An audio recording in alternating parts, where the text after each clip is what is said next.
If you've ever wondered the benefits of sowing the majority of your seeds inside on grow racks versus sowing them directly outside, that's what this video is going to be talking about. Hello, my name is Landon Gilfillan from Pepper and Pine Garden Design. Welcome to my channel, and let's get into talking about why you want to start the majority of your seeds inside. Now, this can vary depending on your climate, your environment outside, and the seeds that you're starting.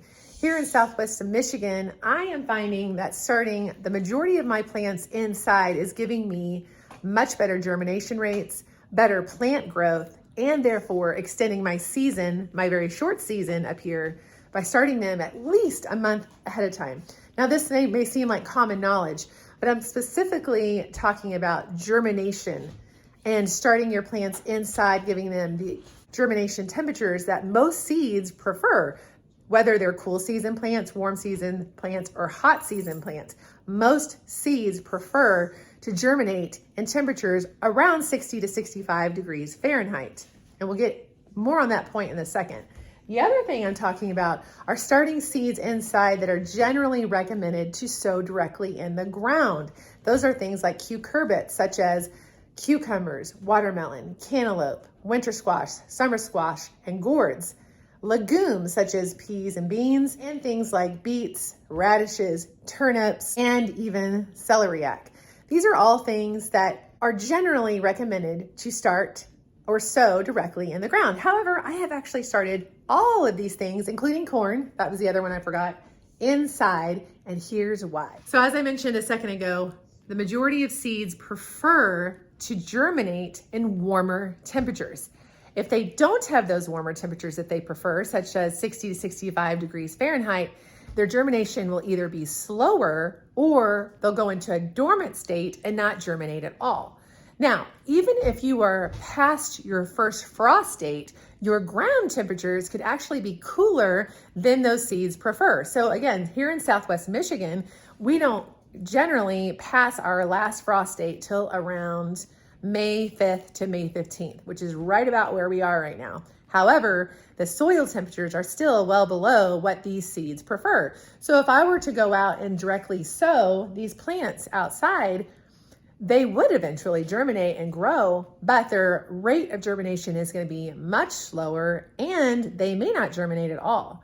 So I started thinking about this point. I started watching other people that were starting some of these recommended to sow directly in ground plants inside.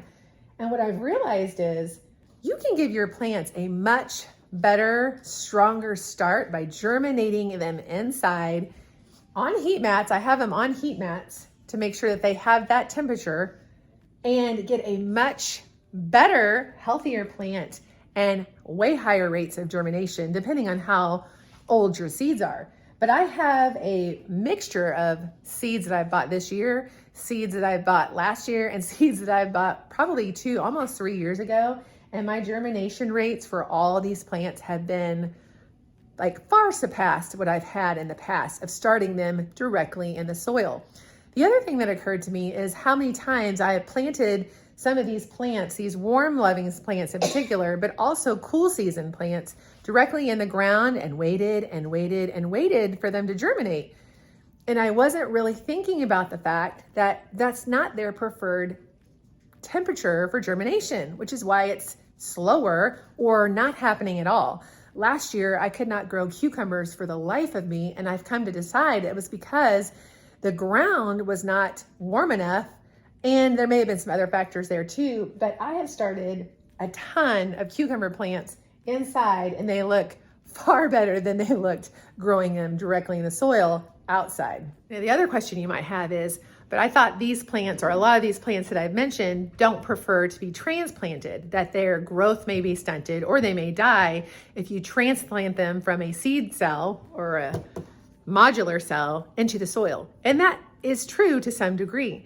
But in my case, I'm having to look at like the yin and the yang of the situation. So either I directly sow my winter squash, summer squash, cucumbers, pumpkins, melons, watermelons, corn, beans, peas, all these things directly outside, and I might get good germination on them. They might do well, I might have to wait an extra week for them to germinate versus growing them inside and having them germinate within 4 or 5 days. Some of these have germinated so fast. I was very surprised, and I've been doing this for a really long time, how quickly they germinated and how fast they're growing. And that's because they have this heat. It's not even so much the light, although the light obviously helps, because without a grow light, you're not really simulating the sun. So grow lights are important, but the more important factor here is giving them the heat that they need to germinate. So I'm giving them a really good head start inside. Again, I've had way better germination rates. And when I transplant them outside, I'm going to take care to make sure that I have a hole that I can literally just drop them into and move the dirt over. So I'm not tampering with their roots.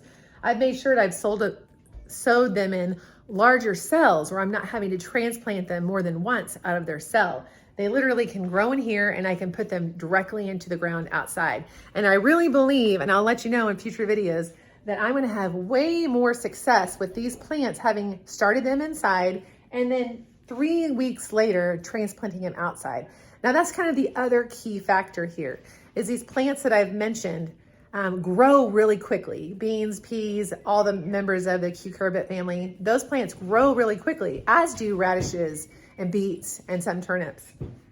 So you don't want to have them inside for too long, because they'll either start looking puny because they don't have the nutrition they need in your seed starting mix, or they just grow so fast that you don't have the space for them. So you want to plan it out where you're starting these plants 3 to 4 weeks before you can plant them in the ground. And that's exactly what I've done. So it is May 1st here. I started a lot of these last week. I started some of them the week before, knowing that they would only be in my house 3-4 weeks tops, which will give them right to the right size as some of these tomato plants that I'll be going out around the same time. So there is some planning involved. You do not want to start them too early, because they will get way out of control and really they won't thrive past a certain point. The other thing that I've considered is what I'm growing them in. And I did talk about this in my recent video, 7 things I'll do differently. I talked about the plants that I wanted to be starting indoors versus outdoors, but I also talked about the soil medium you want to choose. And while that's a whole nother video, I do want to mention that I am moving away from starting a lot of my seeds in seed starter, or even in the coco coir that I thought I was really going to like at the beginning of the season. I am finding much more success using a really good potting soil or a really good compost that will allow these plants to thrive when they get past that point of relying on their cotyledon, or the seed that they grew in, for nutrition. So I'm giving them an extra good start by having nutrients in the soil that they're propagating in and therefore growing in. And that allows me to not have to transplant them into another cell or not provide them with more fertilizer as they're growing. So let's recap. Seeds generally prefer germinating in warmer temperatures, generally around 60 to 65 degrees Fahrenheit. If you're ground outside, even if you're past your last frost date, if the ground outside is too cool, it'll either slow down their germination or they may not germinate at all, which will therefore slow down the growth of your plant. By starting them inside on a heat mat or making sure that the ambient temperatures are between that preferred range, you're giving them a very quick start, you're improving germination rates, and then you're creating a nice healthy plant that you can plop into the soil 3 to 4 weeks after you've started them indoors, depending on the variety. And lastly, making sure that you're giving them a really good soil medium to propagate and sow in, and a large enough cell. So I can start my multi-sown radishes and beets in a smaller cell, because I know in 3 to 4 weeks, I'm gonna plop them right into the soil and they'll continue to grow. But my cucurbits, like my squash and my cucumber and melon, I want to start those in a larger cell that I don't have to mess with their roots as much when I'm planting them in the ground, and because I know they will become a much bigger plant in a shorter amount of time. So those are the things you want to consider. If you have the space, I highly recommend, whether it's this year or next year, giving this a try. I am hoping to do more videos to kind of get into the nitty-gritty of it. But I'm saying from my experience, I am seeing that I am having much more success starting these recommended for direct sowing plants inside my house, giving them the preferred temperatures to germinate.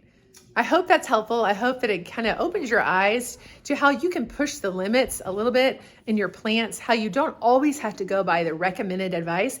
You can find what works best for your situation.